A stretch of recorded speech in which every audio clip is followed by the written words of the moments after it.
Hello and नमस्कार everyone. तो कैसे हैं आप सब? आई होप आप बहुत अच्छे से होंगे और एग्ज़ाम की प्रिपरेशन में लगे होंगे।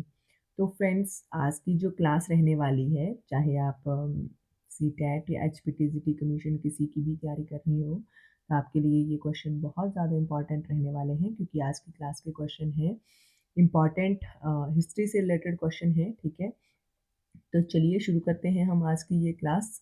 लेकिन क्लास शुरू करने से पहले मैं आपको बता दूं कि अगर आपने अभी तक चैनल को सब्सक्राइब नहीं किया है तो चैनल को ज़रूर सब्सक्राइब कर लें, क्योंकि इसी तरह की और भी क्लासेस मैं आपके लिए लेकर आती रहूँगी। अपने फ्रेंड्स के साथ ज़रूर शेयर करें इन क्लासेस को, और कमेंट करके मुझे बताएं भी कि आपको मेरी क्लासेस जो है वो कैसी लगती हैं। चलिए शुरू करते हैं हम आज की ये क्लास। तो जो फर्स्ट क्वेश्चन है वो रहेगा कि राजा राम मोहन राय जो थे, उनकी कृति गिफ्ट टू मोनोथिस्ट लिखी गई। ठीक है, तो ये कौन सी भाषा में लिखी गई थी, ये पूछा गया है। तो ऑप्शन नंबर ए, पारसी में ये भाषा बुक जो थी या लिखी गई थी, गिफ्ट टू मोनोथिस्ट। और आपसे क्वेश्चन इस प्रकार से भी पूछा जा सकता है, या तो बुक का नाम देके या फिर राजा राम मोहन राय का नाम देके कि ये किसके द्वारा लिखी गई है। जैसे कि आपसे क्वेश्चन पूछ सकते हैं एग्जामिनर की गिफ्ट टू मोनोथिस्ट जो है ये किसकी पुस्तक है, तो आपने ऑप्शन राजा राम मोहन राय याद रखना है। या आपसे पूछा जा सकता है कि राजा राम मोहन राय की पारसी में लिखी गई जो कृति है वो कौन सी है, तो आपने बता देना है गिफ्ट टू मोनोथिस्ट। ठीक है, तो हर तरह से क्वेश्चन के लिए प्रिपेयर रहना है। नेक्स्ट क्वेश्चन है कि जवाहरलाल नेहरू और सुभाष चंद्र बोस जैसे नेताओं द्वारा नई विचारधारा का प्रतिपादन किया गया था, तो वो कौन सी नई विचारधारा थी? वो थी समाजवाद। ठीक है, सोशलिज्म। नेक्स्ट है कि ऋग्वैदिक समाज में निम्नलिखित में से कौन अज्ञात था? तो ऋग्वैदिक समाज में जो अज्ञात था वो था पुरदह सिस्टम। ठीक है, परदह सिस्टम। ठीक है, जो ऋग्वैदिक काल था वहाँ पर जो पुरदह सिस्टम है वो अज्ञात था। नेक्स्ट है कि कर्नाटक में जैन धर्म का प्रसार का श्रेय किसको दिया जाता है? तो जैन धर्म का अगर पूछा जाता है तो आपने चंद्रगुप्त मौर्य ही करना है हमेशा, क्योंकि उन्हीं के द्वारा जैन धर्म का प्रसार जो है सबसे ज़्यादा किया गया था। नेक्स्ट क्वेश्चन है कि चोल साम्राज्य अपने चरम पर पहुंच गया। ठीक है, तो कब पहुंच गया था? राजेंद्र चोल के चोल जो वन था। ठीक है, राजेंद्र चोल जो वन था उसके शासनकाल में चोल साम्राज्य जो था अपने चरम पर पहुंच गया था।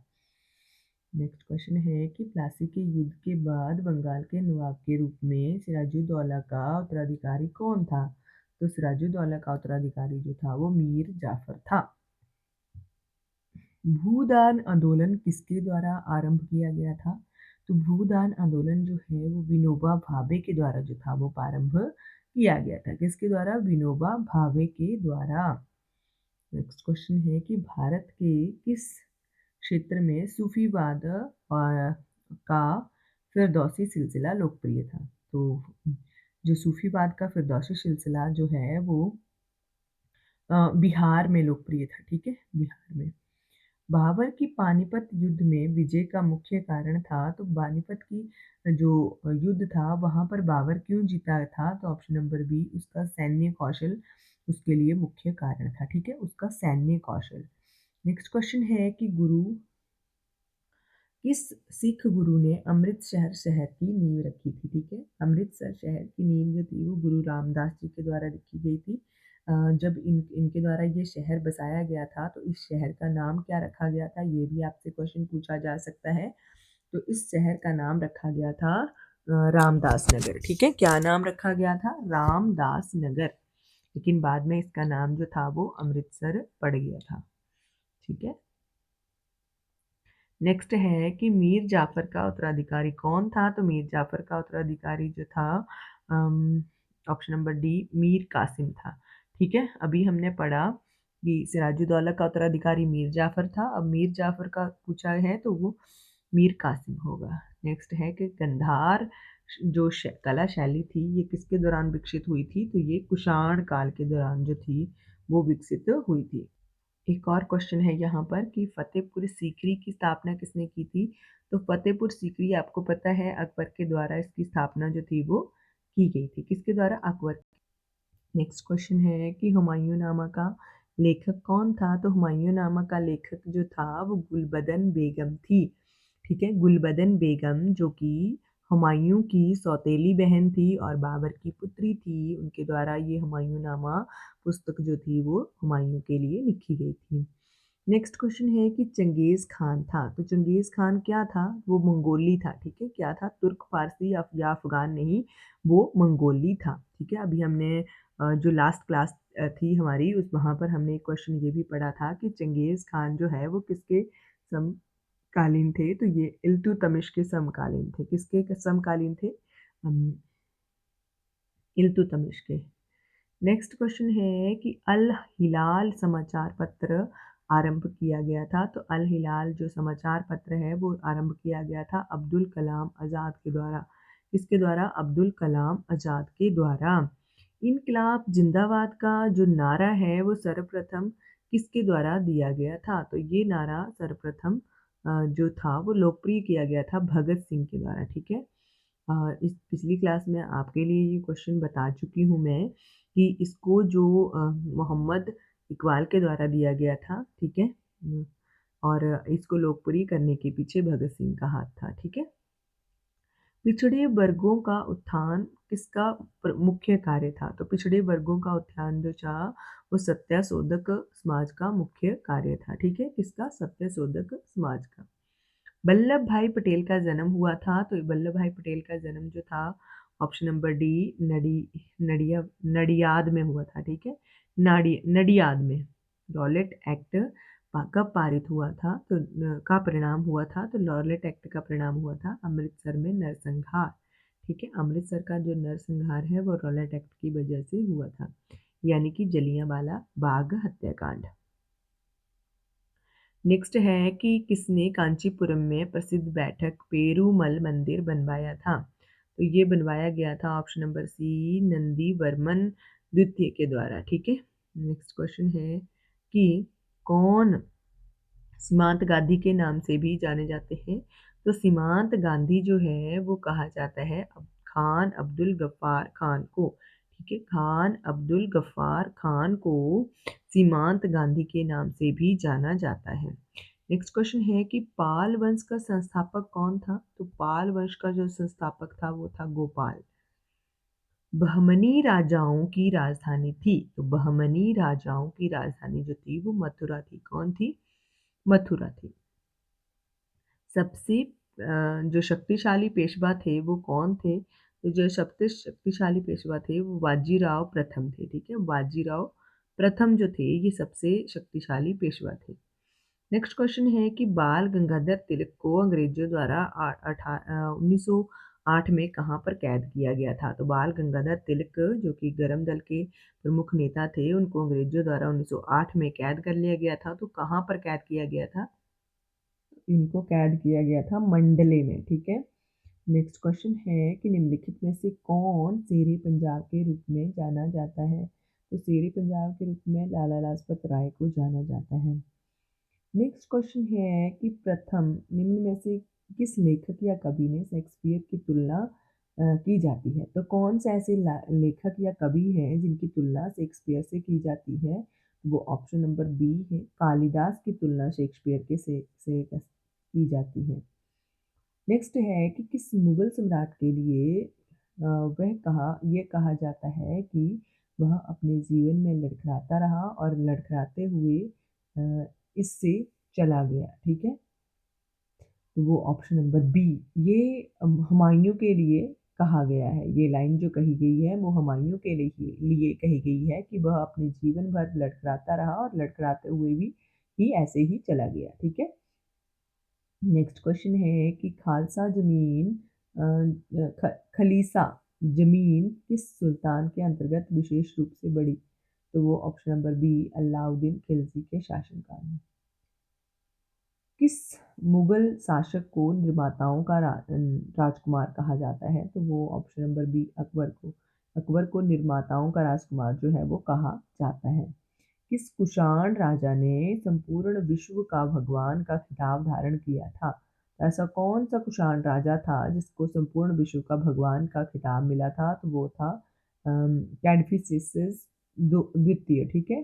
कैडफिसेसिस द्वितीय, ठीक है। नेक्स्ट है कि दीन अस्पाहा सिंह अस्पाहा व्यवस्था किसके द्वारा लाई गई थी? दीन अस्पाहा और सिंह अस्पाहा, ये व्यवस्था ऑप्शन नंबर बी अकबर के द्वारा लाई गई थी।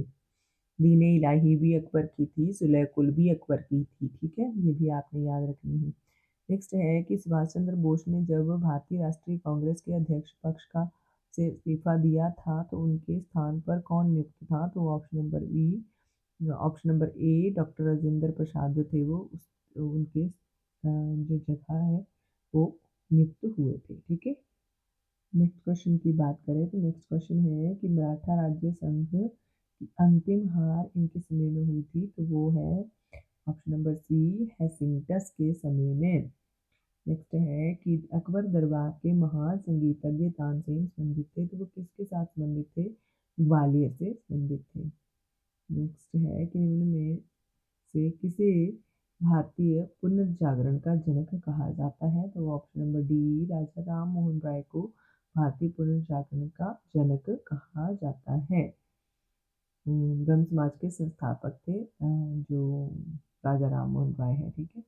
भूदान आंदोलन की शुरुआत किसने की थी? तो भूदान आंदोलन की शुरुआत ऑप्शन नंबर सी विनोबा भावे ने की थी, ठीक है। किसने की थी? विनोबा भावे ने की थी। नेक्स्ट है कि भारत के राष्ट्रपति जिन्हें मिसाइल पुरुष के नाम से जाना जाता है तो वो कौन थे? वो थे डॉक्टर APJ अब्दुल कलाम, ठीक है, जिनको मिसाइल पुरुष का नाम जो है वो दिया गया था। फ्री हिंदुस्तान निम्न में से किसकी कृति है? तो फ्री हिंदुस्तान जो है वो ऑप्शन नंबर सी नहीं ऑप्शन नंबर ए तारक नाथ दास की, ठीक है। फ्री हिंदुस्तान इनकी कृति है ये, ठीक है। फ्री हिंदुस्तान तारकनाथ दास की कृति है। नेक्स्ट क्वेश्चन है कि बुद्ध चरित के रचनाकार कौन थे? तो बुद्ध चरित के रचनाकार जो थे वो ऑप्शन नंबर बी अश्वघोष थे, ठीक है, अश्वघोष। नेक्स्ट क्वेश्चन है कि मार्टिन लूथर ने किस भाषा में बाइबल का अनुवाद किया था? तो मार्टिन लूथर जो थे उन्होंने जो है जर्मन भाषा में बाइबल का अनुवाद जो था वो किया था। संयुक्त राष्ट्र अमेरिका के किस शहर में स्वामी विवेकानंद ने 1883 में विश्व धर्म संसद में भाग लिया था? तो वो थे शिकागो, ठीक है, शिकागो जो शहर था वहाँ पर 1893 में विश्व धर्म संसद का आयोजन किया गया था जहाँ पर भारत की तरफ से स्वामी विवेकानंद ने भाग लिया था। 1920 में किस देश ने महिलाओं को मत देने का अधिकार दिया था? तो वो था USA, ठीक है। किताब उल हिंद किसने लिखी है? तो ऑप्शन नंबर बी अल्वे रूनी ने लिखी है। हिंदू और मुसलमान एक सुंदर वधू की दो आंखें हैं, ये कथन किसने कहे थे? और बहुत इंपॉर्टेंट ये क्वेश्चन है, सर सैयद अहमद खान ने ये शब्द कहे थे। स्वतंत्र पाकिस्तान का प्रस्ताव कब पारित किया गया था? तो वो 23 मार्च 1940 को ये प्रस्तावित किया गया था, 23 मार्च, याद रखना है आपने। गांधी जी के राजनीतिक गुरु कौन थे? तो ऑप्शन नंबर ए गोपाल कृष्ण गोखले थे, ठीक है। नेक्स्ट है कि विधवा पुनर्विवाह के पक्ष में किसने आंदोलन चलाया था? तो वो किसने चलाया था? Option number D Ishwar Chandra Vidyasagar ने चलाया था। नेक्स्ट क्वेश्चन है कि पित्रा क्या है? तो पित्रा जो है वो कीमती पत्थरों की दीवारों पर फूल पत्तों से अलंकरण जो है वो पित्रा कहलाता है। भारत में प्रथम अखबार कौन सा जो है वो प्रकाशित हुआ था? तो भारत का जो प्रथम अखबार प्रकाशित हुआ था ऑप्शन नंबर बी है वो बंगाल गजट, ठीक है। नेक्स्ट क्वेश्चन है कि निम्नलिखित को सुमेलित करना है। तो मौलवी अहमदुल्ला जो है वो फैजाबाद, मंगल पांडे बैरकपुर, बख्त खान दिल्ली और नाना साहिब जो है वो कानपुर, ठीक है। तो फ्रेंड्स आज की क्लास के लिए बस इतना ही। आई होप कि आपको क्लास अच्छी लगी होगी और सभी क्वेश्चन बहुत ज़्यादा इम्पोर्टेंट लगे होंगे। तो आज की क्लास के लिए बस इतना ही। प्लीज़ चैनल को ज़रूर सब्सक्राइब कर लें, अपने फ्रेंड्स के साथ वीडियो को शेयर करना बिल्कुल ना भूलें और कमेंट करके मुझे भी ज़रूर बताएँ कि आपको मेरी क्लासेस जो हैं वो कैसी लगती हैं। Thank you for watching.